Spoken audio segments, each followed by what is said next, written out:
Hello, and welcome to a special edition of Tea and New Book Tuesday. We're going to go over the best books of the year, all owned by Mobile Public Library. So let's start out by switching to my share screen so you can see the covers of the books. There we go. Maybe, possibly, almost. There we go. Okay, so best books of 2020. I've got my own choices. I've got staff picks, some books that the other librarians wanted me to tell you about. I also surveyed about a dozen different publications, sites, and book authorities on the best books of the year.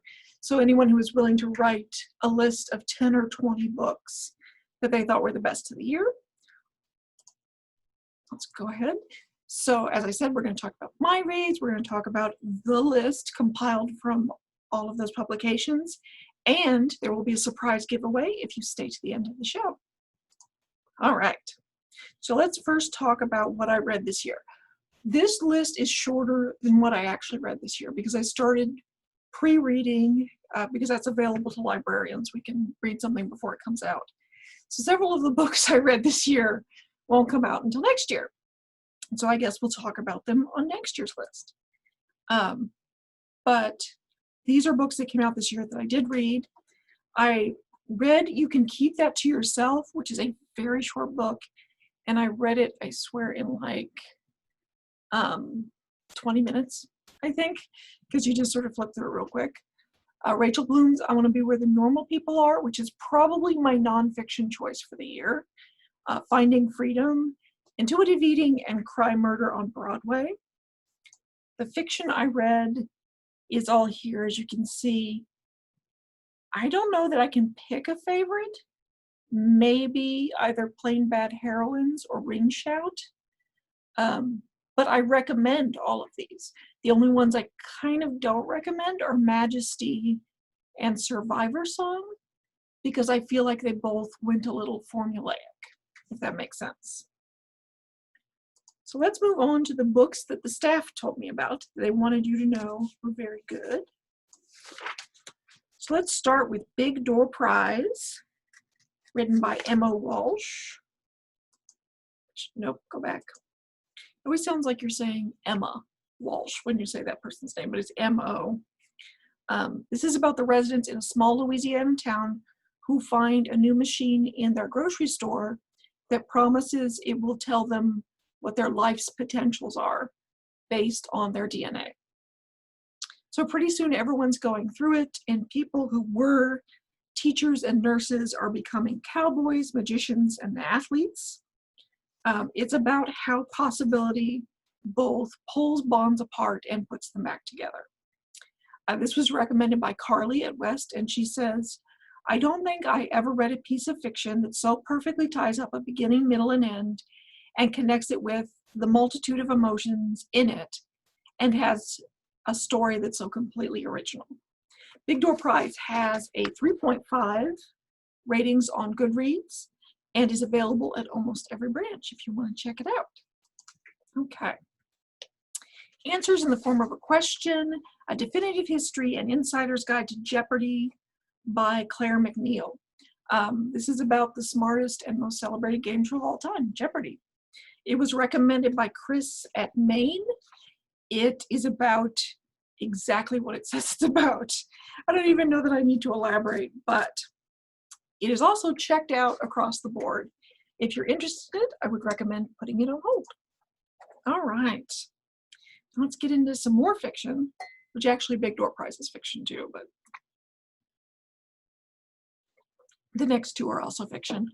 Okay, The Book of Lost Names by Kristen Harmel. This is about a retired librarian who stumbles across an article about a book that has been recovered by the Nazis and is now in a Berlin library. And she recognizes the book because during the whole era of the Nazis, She was helping forge identities for Jewish children who were trying to escape. But she kept a coded book that included their real names, like the names they were born with. That's the picture she sees in the article. She believes it's now in the Berlin Library. And it's ultimately about her quest to find this book. It was recommended by Stephanie Moore. She said, this is the newest and, in my opinion, the best book by Harmel. She also noted that she is a history buff, and she found this one a standout because it's a history novel about World War II in which no one ends up in a concentration camp. We have a handful of copies available. You may want to put it on hold today if you want to read it. Go to the next one is Come Tumbling Down by Shauna McGuire. This is fun because this is part of the Wayward Children series, and that series actually has a new book coming out in January that's also been really well recommended. But the Wayward Children series is an award-winning series. The action takes place in and around Eleanor West's School for Wayward Children.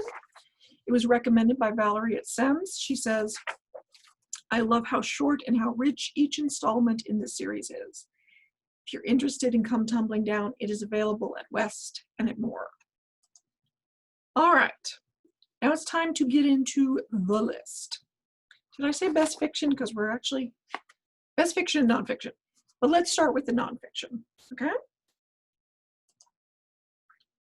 Memorial Drive, A Daughter's Memoir by Natasha Thraithway.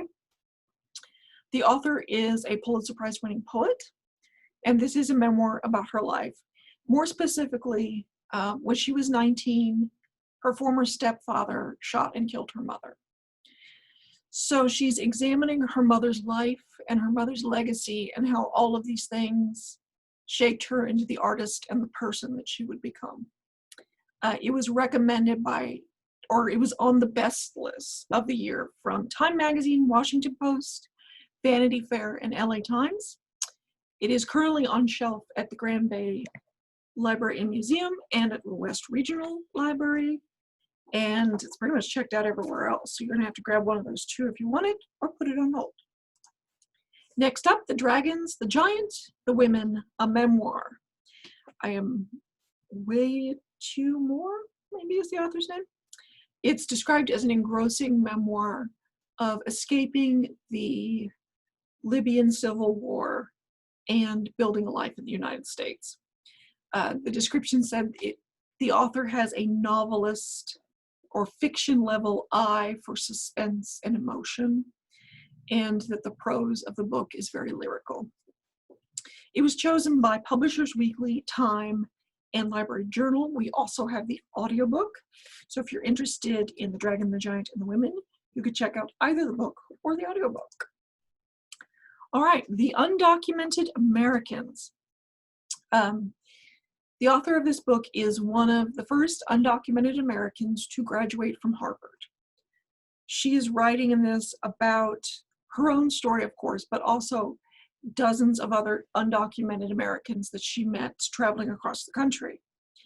In New York, she met undocumented people who were tasked with cleaning up after 9/11. In Miami, she met people who offer medicinal herbs and potions to people whose undocumented status limit their access to health care. And in Flint, Michigan, she learned of a government program that would require valid state IDs in order to get access to clean water. This has a 4.57 on Goodreads for its rating. That's actually the second highest rating of everything we've got here today. Also, these books aren't in any particular order. I'm doing nonfiction and chunk, fiction and chunk. They're all good. But if you're interested in the undocumented Americans, it is available at Maine right now. All right. This one, I think, isn't up on everybody's list because it's really such a strange, like stranger than fiction kind of story. Hidden Valley Road, Inside the Mind of an American Family, is about the Galvin family. They're a fairly idyllic family in post-war America.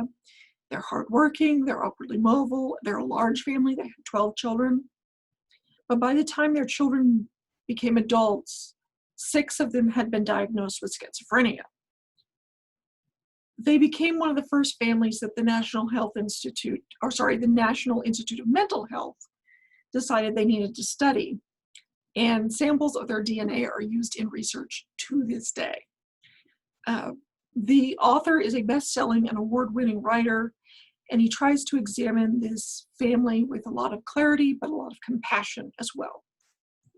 If you're interested in Hidden Valley Road, it's currently available at Maine and at Sam's.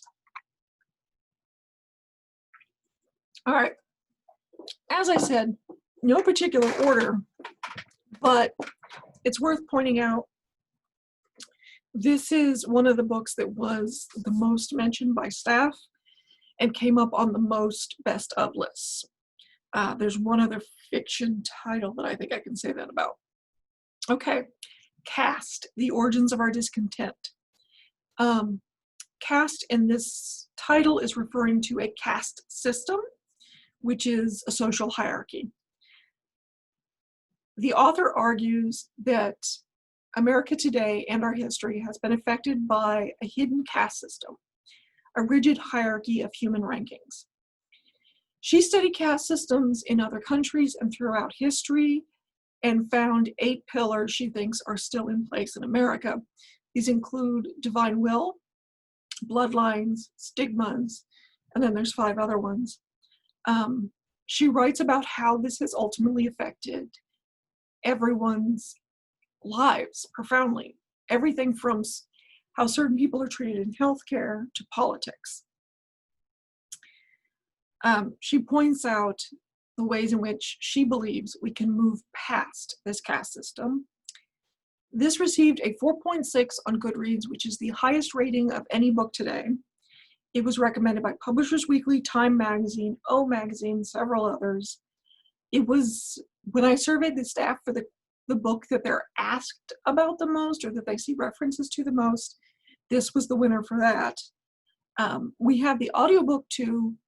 All of it is checked out. I think all of our copies and all of our audiobooks are checked out. Although if you want a copy, you may want to watch to the end of this episode and see what my surprise is.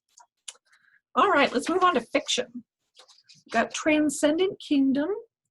We discussed this before it came out, but it's a deeply layered novel about a Ghanaian family in Alabama. They're suffering from addiction, depression, and grief, and it discusses how faith, science, and love all sort of intersect with these things. It was recommended by the Washington Post, Vanity Fair, and Library Journal.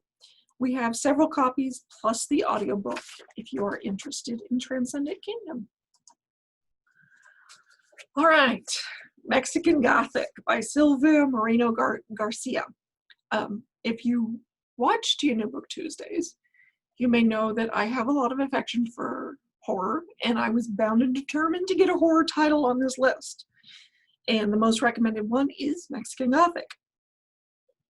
Our heroine in this book is Naomi. Her newly married cousin sends her a letter claiming that she's in danger in some way. So Naomi goes to find her at the cousin's in-law's estate, which is called the High Place. There she finds the family patriarch starts to become obsessed with her. The house itself starts to appear in her dreams with blood and doom. And she just doesn't know what is actually going on in this house. She's both terrified and seduced by the place, and she's not sure she's going to be able to leave. This is checked out at every branch, so if you're interested, you'll need to put a hold and wait your turn, which I think is what I'm going to have to do for Mexican Gothic. All right, Deacon King Kong by James McBride is set in 1960s Brooklyn. A deacon from a local church, from the neighborhood church, shoots the neighborhood drug dealer in the head in front of multiple witnesses. So McBride then unravels this story and how all of the people in this community's lives intersect, by examining the event through the eyes of the witnesses, through the church parishioners, the police officers assigned to the case, the deacon himself, and the drug dealer. It explores how what does it say? The book explores how the best way to grow is to face change. It has a 4.2 on Goodreads, which is a very high rating. We have bought a dozen copies. We have the audiobook as well. It's only available in a couple places, but it is available. So if you're interested, you can go ahead and check that out.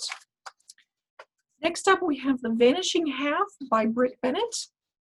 This is about twin sisters who shared everything and had everything in common up until they grew up.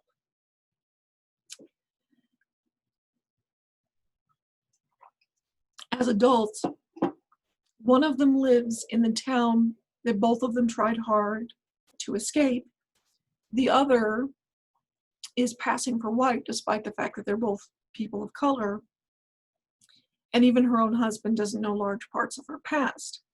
So the story spans decades. It deals both with the twins and their daughters. It discusses very much how we're affected by the way others perceive us. It was recommended by the New York Times, Vanity Fair, and Goodreads. Almost all of our regular and large print copies of this are checked out, but if you want to check out The Vanishing Half, I would recommend putting it on hold. All right. And as I said, there's one fiction book that came up on a lot of lists, and this is it. Homeland Elegies is described as part family drama, part social essay, and part picturesque adventure. As happens with a lot of really good novels, there's not a lot more explanation of the story than that. But of, I think, the 11 or 12 magazines and sites that I looked through, this one was recommended by about half of them, which is a lot. We also own the audiobook for this. But this leads us to the surprise giveaway, which is, go ahead, move that out of my way, the best nonfiction book of the year and the best fiction book of the year. Homeland Elegies and Cast, The Origin of Our Discontents. I am going to give away these to two separate people. If you would like to enter, write I want to win. Go ahead and pick one or the other. I want to win Cast or I want to win Homeland Elegies. Add the MPL location you prefer to use for pickup. You can enter to win them both. I'm not going to give them both to one person, but if you're interested in both, go ahead and put both in there. And I will close the giveaway on January 2nd at 9 a.m. So good luck. Our final thought of the day comes from Very Lost Penguin. Me, I love books. I love them so much. I am such a bookworm. Friend, cool. How many books did you read this year? Me. Okay, so here's the thing. Thanks for watching, guys. I'll see you next week when we'll start talking about February pre-orders. Let's stop sharing and say goodbye.